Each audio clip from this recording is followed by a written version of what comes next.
Hello बच्चों, कैसे हैं आप सब लोग। आज हम शुरू करने जा रहे हैं पाठ 21 अनुच्छेद लेखन। क्या कहता है पाठ? अनुच्छेद लेखन क्या है, हिंदी भाषा में इसका क्या महत्व है। आइए पाठ पढ़कर जानते हैं। आओ चर्चा करें। वर्तमान समय में ऐसे कौन कौन से विषय हैं जिन पर अनुच्छेद लिखा जा सकता है, इन विषयों पर चर्चा कीजिए। हमारे मन में कई सारे विचार या भाव आते हैं, किंतु जब हम इन विचारों को अपने शब्दों में लिखते हैं तो इन्हें हम अनुच्छेद लेखन कहते हैं। अनुच्छेद लेखन किसी भाव या विचार के विषय में लिखने को अनुच्छेद लेखन कहते हैं। अनुच्छेद लिखते समय निम्नलिखित बातों का ध्यान रखना चाहिए। एक, जिस विषय में अनुच्छेद लिखना हो उसके बारे में पहले सोच लें। 2, अनुच्छेद के वाक्यों को क्रम से लिखिए। वाक्य छोटे और सरल होने चाहिए। अनुच्छेद को अधिक प्रभावशाली बनाने के लिए मुहावरे का प्रयोग किया जा सकता है। आइए अब कुछ अनुच्छेद पढ़ते हैं। परिश्रम का महत्व। परिश्रम मानव जीवन का वह हथियार है जिसके बल पर भारी संकटों पर भी जीत हासिल की जा सकती है। परिश्रम करना सफलता का मूल मंत्र है।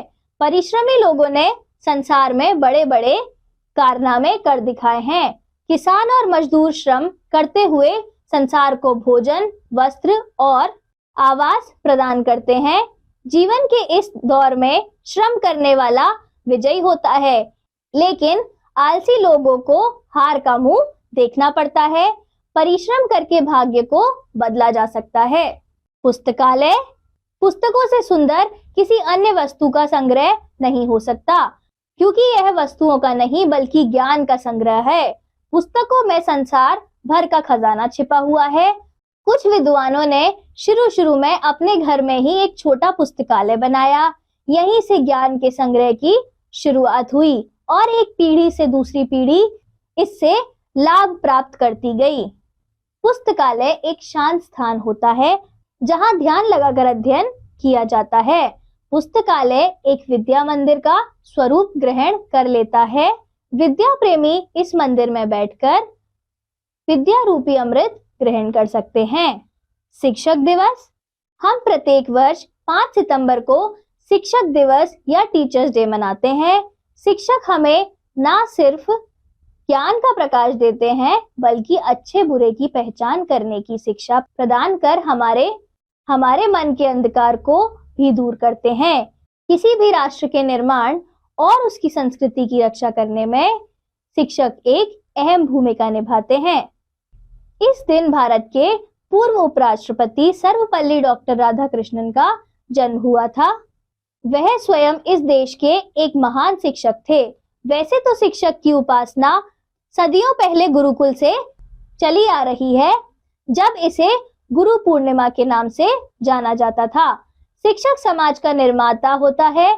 इनकी तुलना गुरु और देवता से भी की जा सकती है, जो हमेशा ही मानव कल्याण में लगे रहते हैं। इस अवसर पर देश भर में सबसे योग्य और शिक्षा के प्रति समर्पित शिक्षकों को केंद्र सरकार विशेष रूप से सम्मानित करती है। यह सम्मान देकर हम अपने शिक्षकों का साहस बढ़ाते हैं और उनकी सराहना करते हैं। प्रदूषण। प्रदूषण पर्यावरण में हानिकारक या विषाक्त पदार्थों की उपस्थिति को दर्शाता है। प्रदूषण का ये खतरा दिन प्रतिदिन बढ़ता ही जा रहा है। यह 4 प्रकार का होता है: वायु प्रदूषण, ध्वनि प्रदूषण, मृदा प्रदूषण और जल प्रदूषण। प्रदूषण द्वारा उत्पन्न होने वाले प्रभावों के कारण मनुष्यों के लिए छोटी बीमारियों से लेकर अस्तित्व के संकट तक जैसी समस्याएं उत्पन्न हो जाती हैं। प्रदूषण को रोकना बहुत अहम है। पर्यावरणीय प्रदूषण आज की बहुत बड़ी समस्या है। यदि इसे समय रहते नहीं रोका गया तो हमारा संपूर्ण नाश समीप है। Junk food. जंक फूड का चलन पूरे विश्व में दिन प्रतिदिन बढ़ता जा रहा है। चिप्स, चॉकलेट, पिज्जा, बर्गर इत्यादि तले भुने खाने को जंक फूड की श्रेणी में गिना जाता है। बच्चे हो या बड़े हो, जंक फूड का प्रभाव सभी पर बढ़ता जा रहा है। परंतु इस जंक फूड को खाने के सिर्फ नुकसान ही हैं। बच्चों पर इसका असर जल्दी पड़ता है। मोटापा इसका सबसे बड़ा नुकसान है। फास्ट फूड ना सिर्फ बच्चों की सेहत को नुकसान पहुंचा रहे हैं, बल्कि इसका असर बच्चों के मानसिक विकास पर भी पड़ता है। अनुसंधानकर्ताओं ने पाया है कि जंक फूड वास्तव में दिमाग को क्षति पहुंचाते हैं।